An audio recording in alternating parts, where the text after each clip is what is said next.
Hello and welcome back to The Give and Go. I'm your co-host Reynoso. Here's my boy Soltero. What's up, guys? And I know you might be asking yourself, what's going on with the Give and Go set today?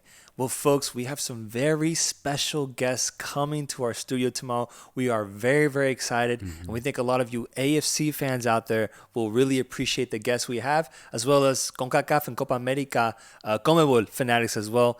I don't want to announce it yet. You will see it coming this weekend. Going to be an amazing episode. But today, we're going to talk about the AFC Champions League semifinal second leg results. And I guess we should start off with the biggest shocker at the end of the day that ultimately was pulled off between Al Ain and Al Hilal. I'm so proud of Al Ain, man. Truly. They're able to dig deep defensively as they did in the quarterfinal stage, and they did it once again against the mighty Al Hilal, who boasts the best offensive power in the Confederation. They go to Saudi Arabia and they get the result that they needed because they can be clinical as well. And no matter who they play, they always pose a threat offensively. Left back Erik Jurgens getting a crucial goal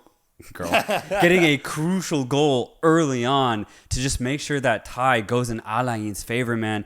This team is, I would say, outside of Al Hilal, the most complete team in the entire Confederation, both West and Eastern region, man. Seriously, and if I may, I just want to give some praise to the players here because underneath your favorite Argentine, Hernan Crespo's... My favorite Argentine. I've loved him ever since his AC Milan days, dude. What a coach. Was so happy with the signing. An absolute legend and one of the best strikers Argentina has ever seen. Amen to that. So I want to give some praise to the starting 11 because, my goodness, they have played not so well, not just in the semifinal, but all Champions League season, bro. You have some UAE veterans like Bandar Alababi, Khalid Asa, who have been with Al Ain for 8-10 years and have seen a lot of things. Al Ain were in the final in 2016. They were a part of that squad, which is crazy to think about. Like Khalid Asa, he's been here for almost 10 years. Ridiculous. And you have that experience in the side, but then you have young players like Matias Palacios. He's 21. His hold-up play is immaculate in the center of the park, but he's also really good at sending deep passes. But then you have players up top, Rahimi, probably the most lethal forward in the entire Confederation. And there's players like Karim Benzema, Sadio Mane. Well, I would argue Mitrovic. Absolutely. He wasn't here for this 100%. Matchup. We'll talk about that, but I would argue Mitrovic, but he's up there. You can definitely argue that, and I won't disagree. You have a Korean player like Park Yong-woo who's so good defensively and allows players like Kaku Romero, Matias Palacios to kind of roam free and cause havoc offensively. And then in left back, you have the epitome of a Brazilian fullback in Erik Jurgens, who just runs up and down that flank, poses a lot of flair, got a really good goal in this semifinal. Just, there's so much to love about this Al Ain side. They're so fun to watch. They can do it both defensively and offensively, and I think they completely deserve to go to the final. That Eddie goal, I cannot understate how important that goal was because Al Hilal gets a very early penalty, draws the foul. It's a penalty. They score. They go up 1-0. The Blue Jewel is rocking. And thankfully, Erik, who has been an incredible player this whole tournament. And, we've spoken about Brazil's struggles as an international team at the fullback position. Bro, give this guy a chance. I know. Give this guy a chance, bro. I know you might be playing in a lesser league, but my goodness, man, the talent is there. Yeah. And that finish he had was just beautiful. Through the defender's legs, going past Bono. I thought it was a great moment because getting that goal back immediately after, I think it was like the 11th minute, huge for keeping Al Ain in the match and once again establishing that 2-goal lead that they had. Yeah, I'm such a fan of Erik. What a finish. What's crazy is that he's 23 years, which is pretty young, honestly, and he's already playing at a very high level on the brink of winning a Champions League title in the AFC, but he just got his UAE citizenship. Wow. He's been there since 2020. Wow. Yeah, so the UAE have some very interesting plans for him, I think. Interesting. Yeah, interesting. They didn't really surprise us at the AFC Asian Cup, so that's honestly a little disappointing. They could use him, though. But they could use him. They could definitely use him. Wow. Yeah. But for Al Hilal, so I just praised Al Ain. I think it's time to just degrade this Al Hilal team because at the end of the day, bro, I think they botched this. Yeah, 100%. They really did. Yeah.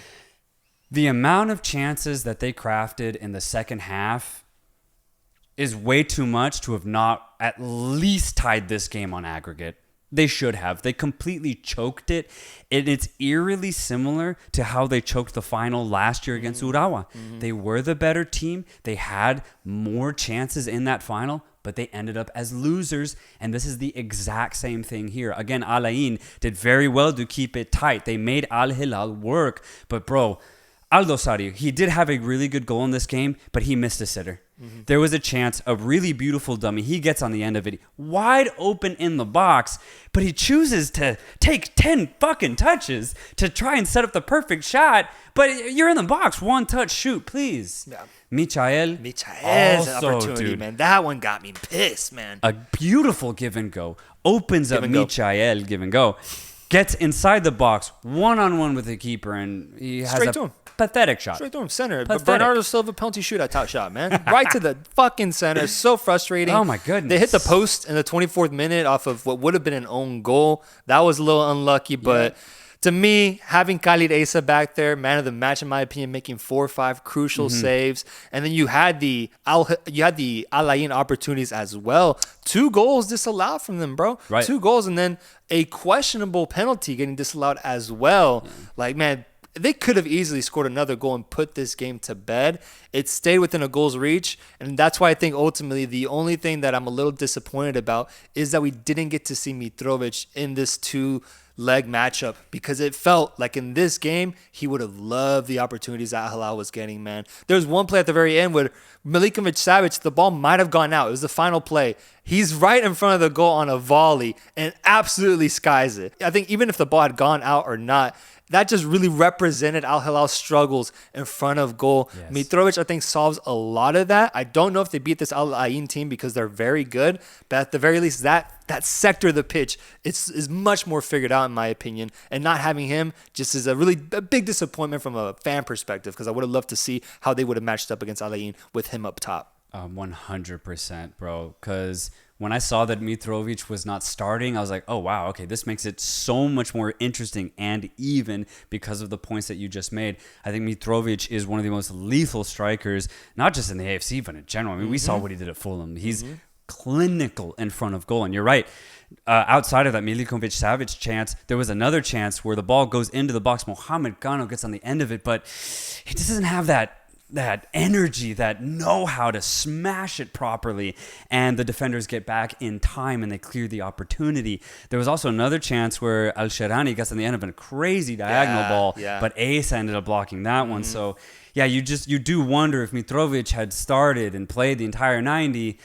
Yeah, Al Hilal probably would have gotten a couple more goals, but again, even outside of that, they crafted too many chances to have any excuses at this point. So Al Ain all the way through. I think Al Hilal, another choke job and a very big game in the AFC Champions League. Yeah, and now going over to the second match where we had strong rains, a rainy night at the Yokohama Stadium, man. Absolutely wet pitch, and we saw a banger of a match. A game that I did not expect coming after the way that first leg went, where Ulsan got a 1-0 victory at home.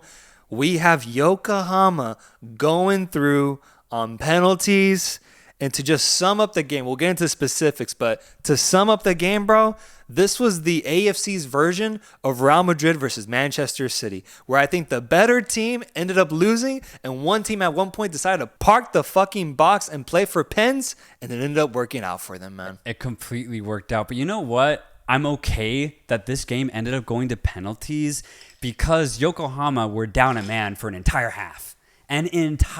So I don't mind Harry Kuehl's decision to just park the bus, let Ulsan come at us, and just see what happens. They crafted a couple chances on the break, but I mean, down a man for that long in rainy conditions. Honestly, if you're Yokohama, penalties, you deserve it at the end of the day. If Ulsan can't get past you at that point with a man advantage, then I think you deserve to go to penalties. And then from there, it's a coin flip, right? Yeah. And Yokohama, I'm actually completely happy that they go through on penalties, especially since the first 30 minutes of Yokohama was immaculate. That was they pulled an Al Ain essentially, two beautiful goals from Uenaka, Anderson Lopez also getting a goal in between those, and my jaw was on the floor. I just could not believe it that They go 0 goals in the first leg, but they score 3 straight to start this match. It was incredible from Yokohama. Anderson Lopez playing a big part in those first 2 matches, looking like prime Suarez. The way he dummied that ball in the first goal, it was really good. Nice play there in the build-up. Then a really nice finish from Unaka, I believe how you say his name. Unaka. Really nice finish. 12 minutes in, they go 1-0. And then that second goal, Anderson Lopez channeling R9, channeling Adriano, channeling the ghost of Rivaldo, that Brazilian flair, that Brazilian touch in front of goal. And it showed up, man. That's the thing with Anderson Lopez. You live or die by this guy. He showed up in those first 20 minutes, and it came through for Yokohama, going up 2-0, and then ultimately 3-0 through a fucking banger, man, from the same player, Unaka, man. What a beautiful goal. Yeah, it was a gorgeous goal right outside the box, picks his spot and puts it exactly there, right around the defender. But for Ulsan, we had said at the end of the first leg, would they rue those missed opportunities that they crafted in the first leg? And the answer ended up being yes, man. If they had won that first leg by 2 or 3 goals as they should have, this would not have been a problem, and they would have found themselves in yet another Champions League final. So similar to how there was a bit of a choke job in the West, in a way, Ulsan really missed out on this opportunity to go to a final. Yokohama played very well. Like I said, the first 30 minutes, they could not have played any better. But given the man advantage, given the opportunities they crafted in the first leg in Korea, Ulsan will feel very hard done that they don't find themselves in the final instead. I can't believe it, bro. I'm frustrated with Ulsan because, bro, how did they not score? I know. They hit the post 4 times, man. 4 times when they needed just one more goal. There was a tight offside call, I believe, that didn't allow a goal from happening, where they had tied it up 3-3 in the stadium, but on aggregate, it would have been 4-3. They would have had the advantage. Tie call that brings the goal back. Yeah. They had their opportunities, and the game was so tilted for them. How do they not take advantage, man? If you're an Ulsan fan, you have to be so frustrated with this, truly, because you were down 3-0 at one point, and it felt like from that point, it felt like they weren't going to get back in the match. They do. They go up a whole man, and then they have the opportunities there. It was there for them, bro, right in front of them, and they denied it ultimately, man. Going into penalties and just risking it, and they lose out on penalties. I'm disappointed in Ulsan, man. They didn't want it at the end of the day, and the footballing gods definitely didn't want it with how many times they hit the post, and it just wouldn't ricochet in. Yeah, that's so true, though, because once they went down 3-0, the coach actually made a substitution, and it ended up being crucial because he ended up scoring the penalty that made it 3-2. It looked like they were going to pull off the comeback, but as you said, they just couldn't. The captain who ended up coming on late in the game, Kim Min-woo, my God, he had a bad time because he hit the post and he also ended up missing the only penalty for Ulsan. So he had a really bad day at the office. But I do want to add, that penalty shootout outside of Min-woo was perfection. Yeah, the shots were crazy. Amazing Crazy. shots. Truly, that was the best penalty shootout I had seen, just from a sheer technical perspective. The shots were really good. Some of them were fucking rockets into the back of the net, just with full confidence on a wet field, by the way. Crazy to see that quality. But Yokohama goes through, man. Anderson Lopez finds himself in the final, and the final that no one would have predicted at the beginning of the AFC Champions League has come to fruition between Alain and Yokohama. Yeah, I'm actually really excited for the final. When you look at this holistically, Alain, I thought, were honestly the second best team in the Western region. So the fact that they got to the final, I think, is awesome. They're going to play really good football, and they might be touted to win, low key. On the Eastern side, I thought there was definitely better teams than Yokohama. I thought Kawasaki was really good in the group stage, and then Ulsan and Jeonbuk were also very good. Unfortunately for Jeonbuk, they had to play Ulsan in that quarterfinal. But Yokohama, I thought, were maybe the 4th or 5th best team. So I think they definitely can find themselves to be a bit lucky to be in this final, but they're still pretty good. Either way, I think we're going to get a banger of a final. It's 2 legs, which I think will really add to the drama here. But yeah, AFC Champions League final, baby. AFC Champions League final, baby. Yokohama against Alain. Yeah, Alain, the Saudi killers, man, on an absolute rampage. And Yokohama, just to me, an absolute surprise, going through a crazy journey to get here. The final's going to be amazing, and we'll preview that in a couple of weeks because we still have some time until that match. We need to make sure that the players are healthy, how the team is looking going into it. But that preview will be coming soon. Alain versus Yokohama in the final, folks. Let us know who you think is going to win in the comments down below, and let us know what your reaction was to these banger semifinal matchups. Peace.